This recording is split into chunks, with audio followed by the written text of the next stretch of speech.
AP assembly budget సమావేశాలకు ముహూర్తం ఖరారైంది. ఈ నెల 24 నుంచి శాసనసభ సమావేశాలు జరగనున్నాయి. 24న ఉభయ సభలను ఉద్దేశించి గవర్నర్ ప్రసంగించనున్నారు. ఈ నెల 28న బడ్జెట్ ను ప్రవేశపెట్టే అవకాశం ఉంది. దాదాపు 3 వారాల పాటు అసెంబ్లీ సమావేశాలు నిర్వహించాలనే ఆలోచనలో ప్రభుత్వం ఉన్నట్లు తెలుస్తోంది. అసెంబ్లీ సమావేశాలకు మంత్రులు తమ శాఖల్లో అడిగిన ప్రశ్నలకు పూర్తిస్థాయి సబ్జెక్టుతో హాజరు కావాలంటూ ఆదేశాలు జారీ అయ్యాయి.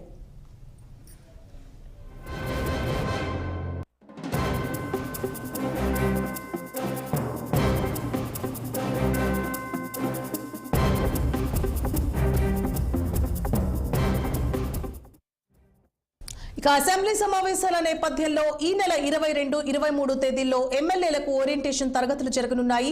2 రోజుల పాటు ఎమ్మెల్యేలు, ఎమ్మెల్సీలకు వర్క్ షాప్ జరగనుంది. కొత్తగా వచ్చిన వారికి సభా నియమాలు, సభలో సభ్యుల పనితీరు, వ్యవహార శైలి, సభా మర్యాదలపై అవగాహన కల్పించేందుకు ఈ కార్యక్రమం నిర్వహించనున్నారు. మొదటి రోజు ఎమ్మెల్యేల అవగాహన తరగతుల కార్యక్రమానికి లోక్సభ స్పీకర్ ఓం బిర్లా హాజరయ్యే అవకాశం ఉంది. ఈ ఓరియంటేషన్ ముగింపు కార్యక్రమానికి భారత మాజీ ఉపరాష్ట్రపతి వెంకయ్యనాయుడు హాజరయ్యే అవకాశం ఉంది.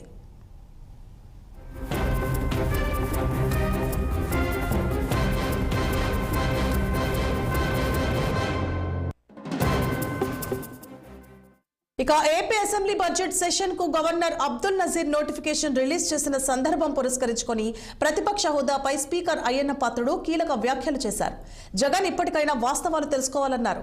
హౌస్ రూల్స్ తెలుసుకొని వ్యవహరించాలని సూచించారు. రాజ్యాంగం తాను గాని జగన్ గాని రాసింది కాదన్న ఆయన నిబంధనల మేరకు జగన్ కు ప్రతిపక్ష హోదా రాదన్నారు. తనతో పాటు మరో 10 మంది ఎమ్మెల్యేలను ఇబ్బంది పెడుతున్నారని మండిపడ్డారు.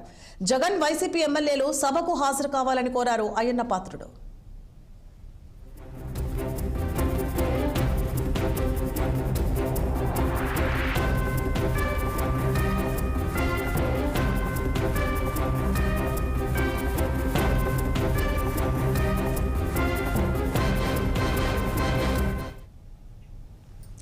కాకినాడ జిల్లా తునిలో బాలుడి కిడ్నాప్ కలకలం